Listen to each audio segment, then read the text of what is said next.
Hey, I'm Nakia, and I finally got out of a creative rut. I really can't take myself seriously. It's been a few hours, but it felt like days. No, for real, y'all. So for a couple of weeks now, I've just been having issues with getting on track and designing, just staying inspired. I just kind of feel like I've just been on like autopilot. The designs I've been making have been okay, honestly ugly. Like, in my opinion, obviously. My house is a mess, and I just really started feeling shitty. Like, just to be honest with y'all, like mentally. And so things that were taking me an hour or like 30 minutes started taking me 2 hours and 3 hours. And it was like, oh, okay, well, that's not supposed to happen. Next thing you know, a month has passed now, and you know, if you're posting content and stuff, a month is a long time. That's like a year, because y'all are used to seeing me. I'm used to seeing y'all like a week, a couple of days, you know what I'm trying to say? But a month is like, where did you go? Today, I did want to catch up with y'all, of course, but I also wanted to show y'all some tips about how I personally get back in the creative groove, get back into like just feeling like myself again and getting out of this funk of overthinking. So first things first, when I knew it was time to take a break, girl, I was like, all right. I knew I needed to stop looking at stuff so much. Like, I don't need to look at design all the time. So if you don't know, my work life is pretty much running my agency, which I design for a lot. And then my 9 to 5, which I work at Adobe Express, if I've never said that. But you guys, if you know Adobe Express, that's templates, designing, all that stuff. So I'm looking at templates all day. And I'm also like designing for like content purposes and stuff. And like even video editing and all that stuff can count as design. So I'm constantly and it's just like I started to glitch out. But overall, it just got super overwhelming. Like, I couldn't keep track of stuff as good, even with scheduling, writing down notes, making sure I had everything. Like, I still felt scrambled, and it was like, that shouldn't even be happening. You know what I'm talking about? With all that being said, that led to me traveling, and I went to go see my family, having a good time, being with my boyfriend, traveling. Like, we just been having some time, and it's definitely relaxed me. It's allowed me to have a more open mind. It's been a few hours, but it felt like days. Books hold a lot of inspiration for me personally. I know that for a lot of people, books usually are something that they look past, but personally, this is my happy place. Hope you're doing what you want. Okay, yes, we know the internet exists, but why would you spend all your time trying to look into the internet? And the internet is very recyclable. And what I mean by that is just like, the internet has a lot of images that are still on a different website. Same image though, because it's all just such a recyclable place. But books for me are so permanent, and it shows images that may not even have gotten to the internet because nobody scanned them or something like that. So if you find yourself in a creative rut or anything, just check out some books, because you might find something. Leave me here, I'll fuck myself. See me in the mirror, I duck myself. Don't need much, so fuck my wealth. So this first book I'm showing y'all is an interior design book technically. However, it is so good. The color palettes eat in here. I really love the way they talk about type and color to a consumer perspective. It's been a few hours, but it felt like days. Only been days, but it felt like months. Wake up for you, only go like once. I really like this book in particular just because, one, it is showing off color in a way where often people don't think about, like, what better way to choose colors for a color palette than to choose them from literally Earth's colors. And I also really love this book just because it's different, and I wanted to show y'all that things can you can get inspired for your creation and for your designs as a designer that aren't necessarily in a design space. Like, you don't have to look at design to be inspired for design, if that makes sense.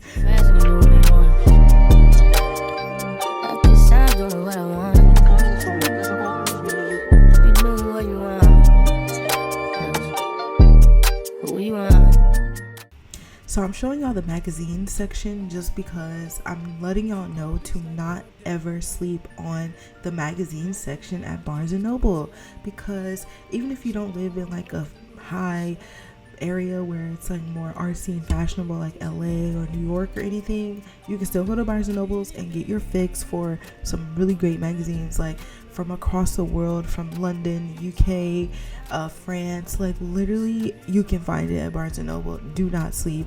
And this is like my favorite way to tap into culture, tap into what's going on, what's new, like new artists and things like that. So this is literally my like top. I'm really putting y'all into my secrets right now.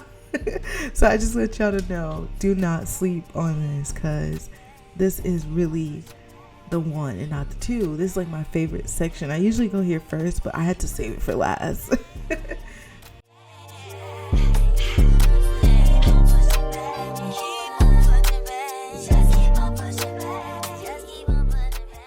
So as you can see, books are amazing, and I'm glad I got to prove my point to y'all. But also I'm really happy I got to show y'all this, just because books are really a big part of just how I learn, just how I was taught in art school and stuff. So I'm just a really huge advocate on it, and I really want to just express that and share that with you guys. And we can talk deeper into finding inspiration on a different level, in a different way, in another video.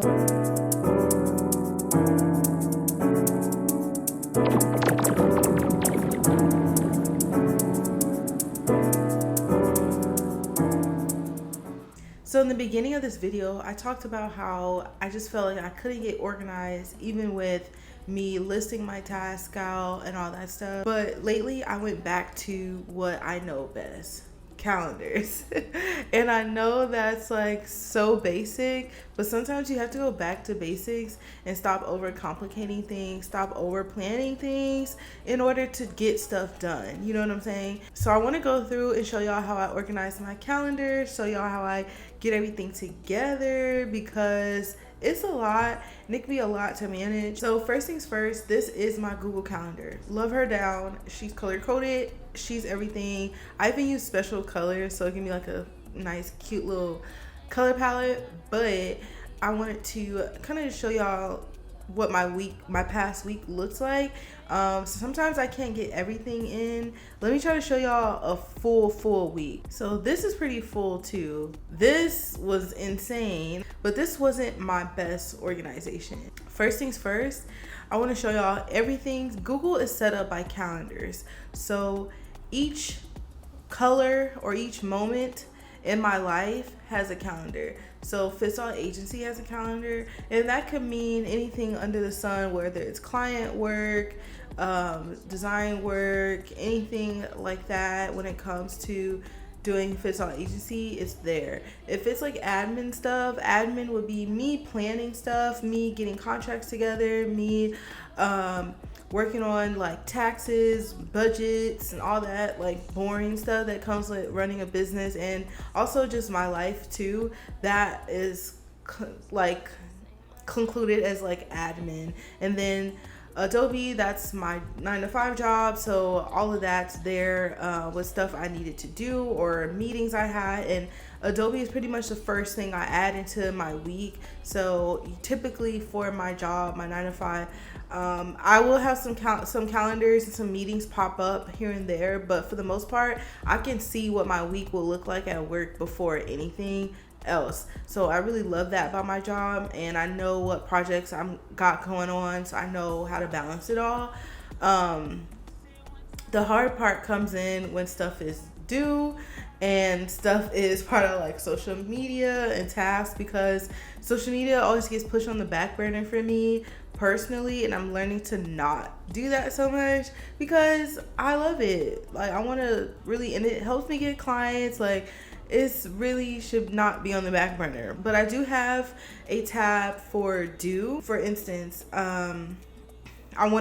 this week I was really working on my personal portfolio, so I really wanted to make sure I got that done. So you can see I spent a couple hours working on it, and then I was pretty much done by this point, so I needed a few more minutes or like time to go over it again. So I made that my last thing on Friday. For fun, that's just like scheduling in like fun stuff, fun activities that I have planned with friends, so I don't forget or I don't overlap stuff with people. Often I don't have too much going on, especially when I'm trying to be on my Zoom. But you can see I have something going on tonight. Then routine would be in here somewhere. I'm still trying to work on my routine for the most part, but right now my routine just consists of waking up, praying, journaling, reading my devotion, working out, eating a nice breakfast, and planning my day. Period. I don't even complicate it. But when I first started this calendar, I would have a routine for like workouts and stuff, so that was like part of my routine. But right now I don't really have anything going unless I'm really trying to track my habits. Then I'll use that color and that calendar basically. And then social media is always like a big one on my calendar, and it's in orange, so it's bold, so I know get it done because it's like I said, I'm trying to make it more of a priority anyways, so it makes sense right now. And so you can see I had a lot of stuff I need to get done this week, and that's why y'all are seeing me now. And then you have tasks. So tasks is not technically a calendar, but it is an like feature that they have on Google Calendar. So if I go right here to create a task, which is here, is basically going to allow you to create little tasks to do at certain times, and it'll notify you via on your laptop if you have notifications, or via your phone. But other than that, I don't typically use tasks as much anymore, and I'm going to explain why further on. If you want to, for instance, add another calendar, you can just press other, and you can create a new calendar, and you can do all that stuff, and it'll just have all these features here. And then you're able to go back in and edit the calendar with these 3 dots on the side. As you can see, the last couple weeks have been me scrambling, trying to get stuff in the calendar. I didn't even have time to do that.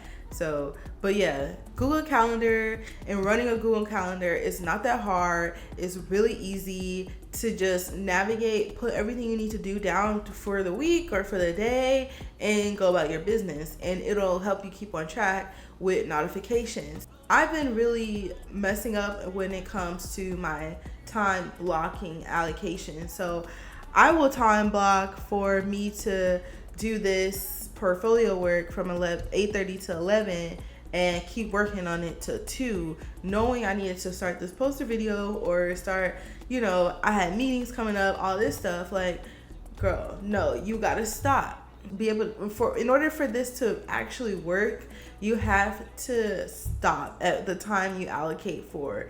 And this also just helps me move on from projects, because sometimes I can stay and dwell on stuff when actually I really do need to move on from this and take a step back and come back around later. So that's why you'll see in my calendar, like this week was a great example of that, because I had some corrections to do and I didn't get to finish them because I had to keep pushing on.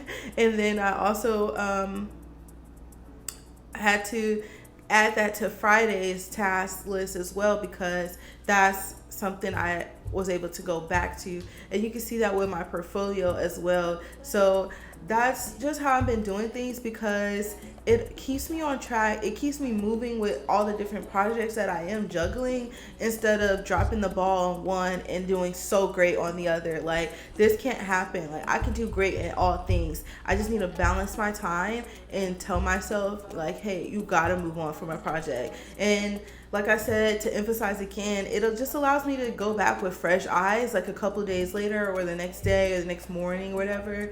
Obviously, if you have due dates, this is a whole different thing, but I try to make sure that stuff that's really due, finish that at the beginning of the week, and by the end of the week I can everything else at the end of the week, this is the stuff I haven't got to, and it's like quick stuff to finish up pretty much, if that makes sense. So it's been working so far. It's like a really good balance. I love it.